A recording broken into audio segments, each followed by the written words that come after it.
미국과 이란이 2주간의 휴전에 합의하기까지 파키스탄을 포함한 아랍 국가들의 숨가쁜 중재 과정이 있었습니다. 종전을 낙관하기에는 여전히 난관이 적지 않아 보입니다. 오늘 월드 이슈에서 황동진 기자와 자세히 알아보겠습니다. 휴전 협상을 파키스탄이 주도하는 이유가 뭘까요? 트럼프 행정부가 파키스탄 정부에 요청한 것으로 보입니다. 파이낸셜 타임스가 오늘 보도한 내용인데요. 이란이 무슬림 국가의 설득을 수용할 가능성이 높다고 판단한 것 같다고 분석했습니다. 협상의 시작은 지난달 29일 파키스탄의 수도 이슬라마바드에서 열린 이집트와 튀르키예, 사우디아라비아 4개국 외무장관 회의였습니다. 이 자리에서는 호르무즈 해협의 재개방 문제가 주요하게 논의됐습니다. 앞서 이들 국가는 수에즈 운하식의 통행료 부과 방안을 미국 백악관에 전달했다고 합니다. 이 방안은 이란이 추진하는 통행료 200만 달러 부과 방안과 유사한 것인데요. 이란으로선 전쟁 비용을 보전받을 수 있고, 그리고 파키스탄 등 아랍 국가들은 원유 수송 컨소시엄을 구성해서 이득을 챙길 수 있게 됩니다. 소식통에 따르면 이 컨소시엄 구성에 미국과 이란이 참여하는 방안도 논의됐다고 합니다. 이후 미국은 호르무즈 통제권을 놓고 고심을 거듭하다가 파키스탄이 처음에 제안했던 45일 휴전안이 아닌 2주 휴전을 받아들게 됐습니다. 네, 호르무즈 개방 문제를 놓고 사전에 교감이 있었다는 건데 미국의 입장이 바뀌는 건가요? 당초 미국은 호르무즈 해협의 무조건적인 개방을 요구해왔습니다. 해협 개방을 위해 이란의 기뢰 설치 함정을 폭격하기도 하고 인근 이슬람혁명수비대 시설을 공격하기도 했는데요. 전쟁이 길어지면서 강제 무력 개방이 어렵다는 것을 깨달은 것으로 보입니다. 호르무즈를 열려면 마지막 남은 지상전 카드밖에 없는데 그것이 너무 위험하기 때문입니다. 그래서 전략을 수정했는데요. 미국이 직접 통행료 징수에 관여하는 방식을 고려하는 것으로 보입니다. 트럼프 대통령은 휴전 발표 후 미국은 호르무즈 해협의 통행 정체 해소를 도울 것이라고 말했습니다. 그러면서 많은 긍정적인 조치들이 있을 것이고 큰 수익이 만들어지면 이란은 재건 절차를 시작할 수 있다고 덧붙였는데요. 이란 재건을 앞세워서 통행료 징수의 명분을 만든 것으로 보입니다.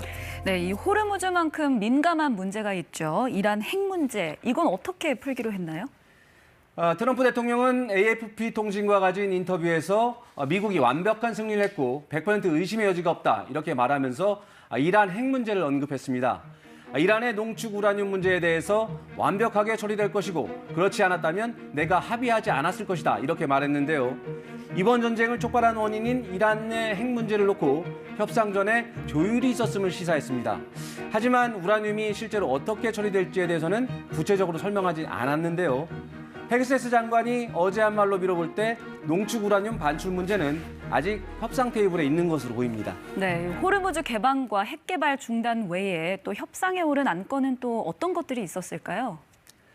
이란은 자신들이 제시한 10개 안건을 미국이 모두 받아들여서 2주간 휴전과 협상을 한다고 주장했는데요. 10개 안건은 앞서 말씀드린 호르무즈 통제권 강화와 통행료 징수, 농축 우라늄 문제가 있고요. 영구적 종전과 영내에서의 미군 철수, 저항의 축복, 즉 헤즈볼라와 하마스 등 이란 대리 세력에 대한 공격 중단 요구가 있습니다. 그리고 그동안 내려졌던 각종 경제 제재 해제, 미국의 1, 2차 제재뿐 아니라 유엔 안보리 제재안을 포함해서입니다. 또 동결 자산 해제와 전쟁 피해 보상금 지급이 있습니다. 이 모든 합의 사항을 유엔 안보리 결의안을 통해서 구속력 있게 확약하라는 겁니다. 보상금이나 경제 제재 문제는 호르무즈 통행료라는 지렛대로 협상할 여지가 있어 보입니다. 하지만 영내 미군 철수 문제나 이란의 대리 세력 지원 문제는 다른 아랍국들과 이스라엘의 반대로 합의가 쉽지 않을 것으로 보입니다. 네, 이렇게 안건도 많고 또 입장도 서로 상당히 다른데 2주간의 협상 기간이 충분할까요? 2주란 시간이 충분치 않을 거라는 게 대체적인 전망입니다. 이를 의식한 듯 이란도 2주 이상 길어질 수 있음을 시사했습니다. و ایران 2 هفته برای این مذاکرات زمان اختصاص خواهد داد. این زمان با توافق طرفین قابل تمدید است. 이란 최고회의는 휴전을 수용하는 성명에서 2주간 협상이 바로 종전을 의미하는 것은 아니라고 선을 그었는데요.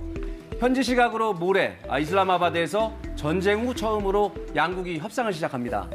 벤스 미국 부통령과 아라그치 이란 외무장관이 이끄는 협상단이 얼마나 전략적 유연성을 발휘할지에 성공 여부가 달린 것으로 보입니다. 물론 협상단이 합의한다고 해도 합의한 내용이 마지막 관문인 트럼프의 마음에 들지가 최종 관건이 될 전망입니다. 네, 지금까지 황동진 기자와 함께했습니다. 잘 들었습니다.